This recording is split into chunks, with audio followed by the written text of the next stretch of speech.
हाय, it's Mayank. आज मैं 2017 की Spanish horror drama movie Veronica को एक्सप्लेन करने जा रहा हूँ। वॉच आउट, सेफ रहिए, खुश रहिए और आप हमेशा हमारे दिल में रहिए।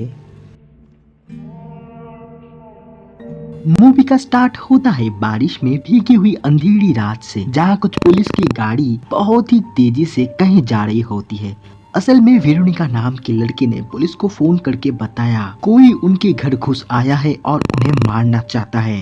और जब ऑफिसर्स वेरोनिका के घर आ जाते हैं तो उनके नजर में ऐसा कुछ आ जाता है जिनसे उनकी रूह भी कांप उठती है। और यही सीन कट होता है और हम 3 दिन पहले का सीन देखते हैं, जहाँ वेरोनिका एक 15 साल की लड़की है जिसका 3 भाई बहन है, लूसिया, आयरीन और सबसे छोटा भाई एंटोनियो। और इन तीनों की देखभाल पूरी तरह से वेरोनिका ही करती है, क्योंकि हाल ही में ही उसकी पिता की डेथ हुई थी और उसकी माँ देर रात तक बाहर एक स्टोर में काम करती थी। अगले सीन में चारों भाई बहन स्कूल में जाते हैं और ये दिन होता है सूर्य ग्रहण का दिन। और इसीलिए ही वेरोनिका की टीचर बताती है आज का दिन बेहद ही खतरनाक दिन है और पुराने युगों में इसी दिन पे लोगों को बलि दिया जाता था। अगले सीन में देखते हैं स्कूल के सारे बच्चे छत पे सूर्य ग्रहण देख रहे थे और वही दूसरी तरफ वेरोनिका और उसके 2 दोस्त डायना और रोजा चोरी छुपे बेसमेंट में आए थे। दरअसल इनका प्लान होता है आत्माओं से बातें करना। हाल ही में डायना की बॉयफ्रेंड की मौत हुई है एक्सीडेंट से। वो उससे और वेरोनिका अपने डैड से बातें करना चाहती थी। इनके पास ओजा बोर्ड होता है जिससे आप किसी भी स्पिरिट से कांटेक्ट कर सकते हो। वो अपना प्रयास शुरू करते हैं। वो वेरोनिका के डैड के सोल से कनेक्ट होना चाहते थे, लेकिन उन्हीं की कुछ गलती से वो एक इविल स्पिरिट से कनेक्ट हो जाते हैं। और जैसे ग्रहण लगता है तो ग्लास बेहद ही गर्म हो जाता है, जिससे दोनों दोस्त हाथ हटा लेते हैं, लेकिन वेरोनिका अब भी हाथ रखी हुई थी। इसके बाद ग्लास बास्ट हो जाता है और ओजा बोर्ड पे खून गिरता है, जिससे अपने आप सारे कैंडल्स बुझ जाते हैं और कहीं आग भी लग जाती है और ओजा बोर्ड के 2 टुकड़े हो जाते हैं। इसके बाद रोजा वेरोनिका को लेटी हुई पाती है, लेकिन वो कुछ बड़बड़ा रही थी।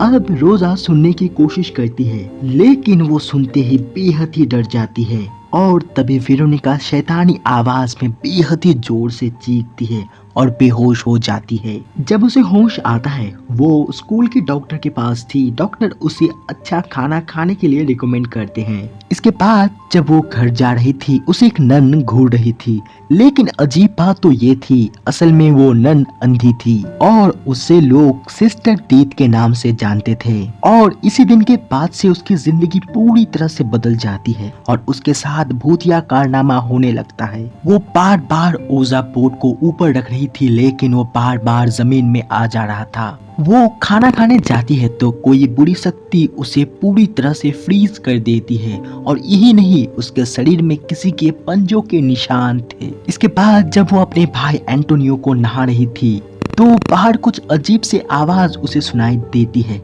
वो देखने जाती है तो लाइट्स अपने आप ऑन ऑफ हो रहे थे।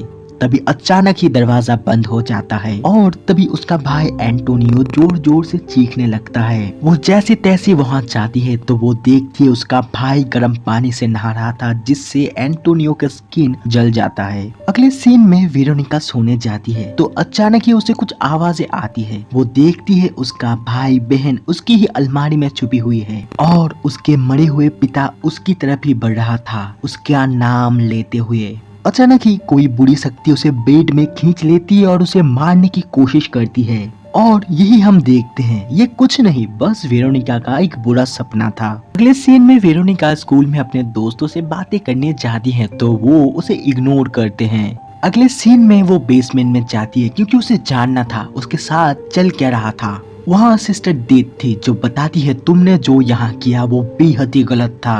अब तुम्हारे साथ एक शैतान चल रहा है, अपने भाई बहन को उससे बचा के रखना। सिस्टर उसके अंदर से शैतान निकालने की कोशिश करती है, लेकिन वो नाकाम रहती है। अगले सीन में वेरोनिका घर जाती है और कुछ पवित्र निशान ड्रॉ करती है इविल से बचने के लिए, लेकिन वो रात को अपने भाई बहन के रूम में एक बुरी साया को देखती है। वो भागते हुए उनके रूम में जाती है तो साया सारे पवित्र निशान को जला देती है और लूसियन को गला दबा के मारने जाती है और वेरोनिका उसे बचाने की कोशिश करती है। लेकिन जब लूसियन जागता है तो वो अपनी दीदी से कहती है तुम मुझे मारने की कोशिश क्यों कर रहे हो। वेरोनिका कहती है मैं नहीं, शैतान तुम्हें मारने की कोशिश कर रहा था।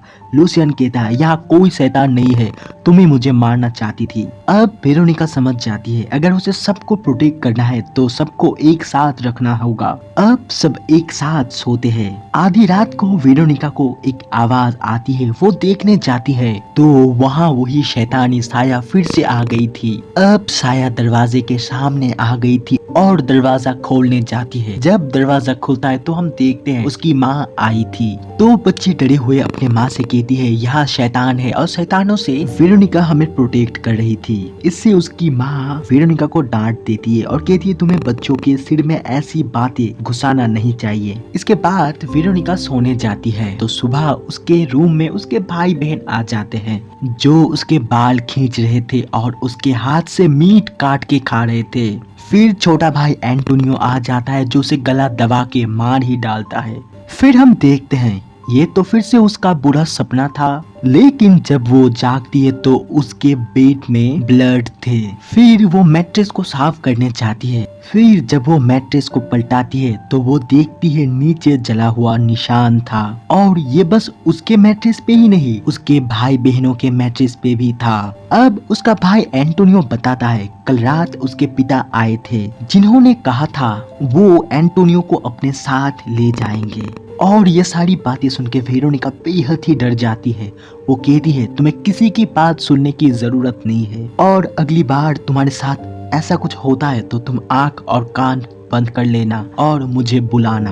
अगले सीन में वेरोनिका फिर से सिस्टर के पास जाती है और कहती है मुझे बताओ मैं कैसे खुद को और अपनी फैमिली को इन सब से बचा सकूं। जिस पे सिस्टर कहती है जब मैं छोटी थी मुझे भी तुम्हारी तरह शैतान दिखता था जिनसे बचने के लिए मैंने अपने दोनों आंखों को ही नष्ट कर दिया। वैसे ही अगर तुम्हें बचना है तो तुम्हें फिर से ओजा बोर्ड से रिचुअल करना होगा क्योंकि पहली बार तुमने शैतान को इस दुनिया में आने के लिए सहायता की थी और फिर से तुम्हें रिचुअल करके उसे उस दुनिया में भेजना होगा। अब वेरोनिका को समझ आ जाता है शैतान से कैसे बचना होगा, इसलिए वो भागते हुए रोजा और डायना के पास जाती है और रिचुअल करने के लिए रिक्वेस्ट करती है, लेकिन दोनों ही उसे मना कर देते हैं। और रोजा कहती है क्या तुम जानते हो तुम उस दिन मेरे कान में फुसफुसा के क्या कही थी। वेरोनिका पूछती है क्या। रोजा कहती है तुमने कहा था आज तुम मरने वाले हो। इसके बाद वो बेहद ही डर जाती है, उसे कुछ भी समझ नहीं आ रहा था। इसके बाद वो घर जाती है और सोचती है अगर कोई दोस्त साथ नहीं देगा तो क्या हुआ, मैं अपने भाई बहनों के साथ रिचुअल स्टार्ट करूंगी। वो ओजा बोर्ड को जोड़ती है और अपना भाई एंटोनियो से कहता है ये पवित्र रिचुअल घर के हर एक वॉल पे बना दो जिससे शैतान डिस्ट्रैक्ट होता है। लेकिन शैतान एंटोनियो से एक ऐसा सिंबल बना लेता है जिससे शैतान उसकी तरफ अट्रैक्ट होता है और ज्यादा पावरफुल भी। इसके बाद रिचुअल स्टार्ट होता है जहाँ वेरोनिका शैतान से कहती है तुम्हारा घर ये नहीं है और नहीं ये तुम्हारी दुनिया है, तुम यहाँ से अपनी दुनिया में लौट जाओ।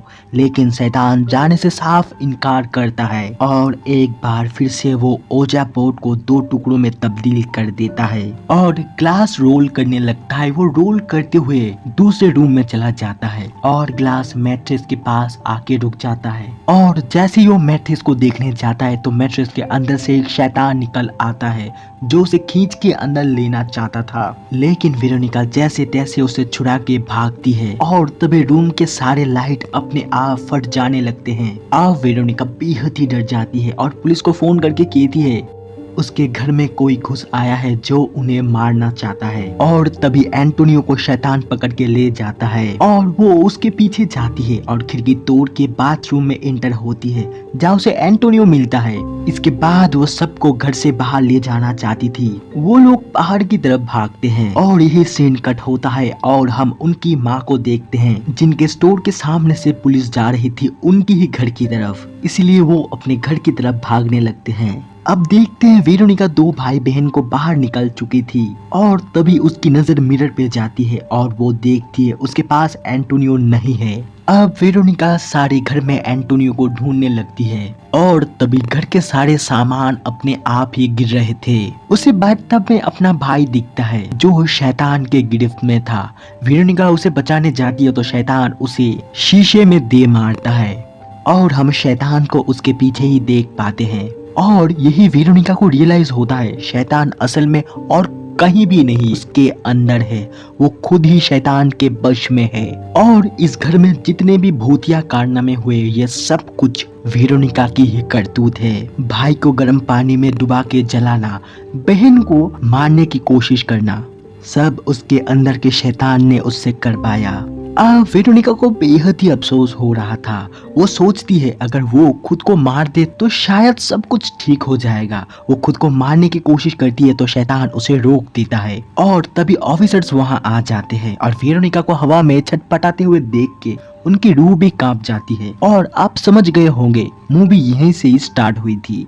इसके बाद शैतान वेरोनिका को गिरा देता है, उसे हॉस्पिटल ले जाने के लिए भेजा जाता है और उसकी माँ उसकी ये हालत देख के बेहद ही रो रही थी। अगले सीन में डिटेक्टिव वेरोनिका की फोटो देख रहे थे, तभी फोटो अचानक से जल जाती है और तभी उनके पास एक फोन आता है जिसमें पता जाता है वेरोनिका मर चुकी है और यहीं पे ही इस मूवी का एंड हो जाता है।